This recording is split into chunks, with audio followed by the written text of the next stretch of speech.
Donc je suis aussi maman d'un jeune garçon adulte qui atteint de myopathe de Duchenne, qui s'appelle Nicolas, qui a 20 ans. Il va avoir 21 ans au mois de juin. Donc c'est un peu pour ça aussi que je suis déléguée au final, puisque j'ai été sollicitée pour intégrer la délégation il y a plusieurs années, peut-être une dizaine d'années, quelque chose comme ça, sur la thématique de l'intégration scolaire quand notre garçon a commencé à rencontrer quelques difficultés à l'école au moment de la perte de la marche. Pas à l'AFM, quoique on participait déjà un petit peu au Téléthon avant l'annonce de la maladie qui a eu lieu quand il avait 3 ans, c'est-à-dire en 1994. Et donc, associative, c'était au niveau de la représentation des parents d'élèves à l'école, ça a commencé comme ça. Et puis ensuite, ça a été l'AFM, la délégation, équipier de délégation, sur la thématique d'intégration scolaire.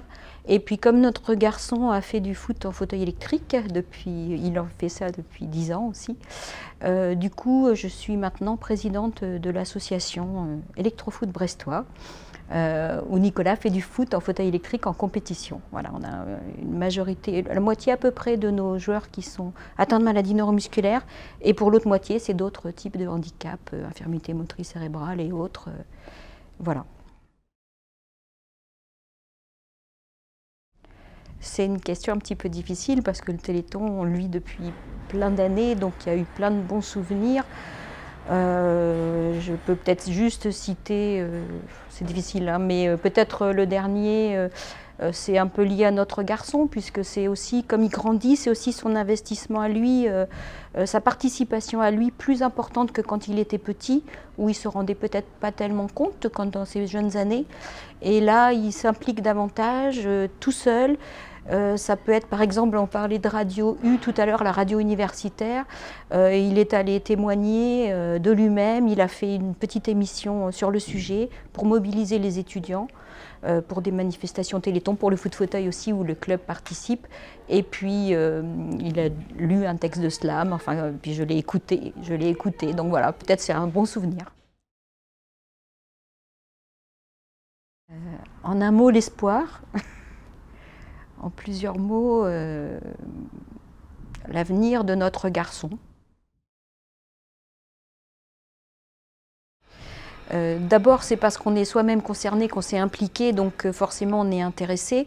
Et puis surtout, c'est petit à petit, une fois qu'on a cheminé soi-même avec la maladie, ce qui peut prendre quelques années, on est prêt à un moment donné à donner de nos connaissances, de notre vécu, faire partager notre vécu à d'autres familles elles-mêmes concernées par la maladie.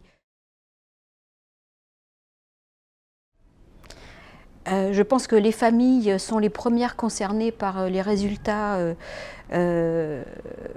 du Téléthon, et donc que ce soit en matière de recherche pour la guérison, mais que ce soit aussi dans l'aspect aidé, donc dans la mission aidée de l'AFM. Je pense que l'AFM a besoin, l'AFM est née de l'implication de familles pionnières, et pour moi c'est important que les familles continuent, qu'il n'y ait pas d'interruption et que les familles continuent à se mobiliser, qu'il y ait toujours de nouvelles familles, il y a toujours malheureusement des nouveaux diagnostics, donc des nouvelles familles qui arrivent à l'AFM par le biais des délégations ou par la coordination, par des manifestations Téléthon. Donc c'est qu'il y ait toujours un renouveau. Et c'est ça qui est important, c'est des idées neuves aussi. Quand des familles arrivent, elles ont aussi d'autres idées. Et c'est ça qui peut être utile à l'association aussi. Donc c'est très important de continuer le combat.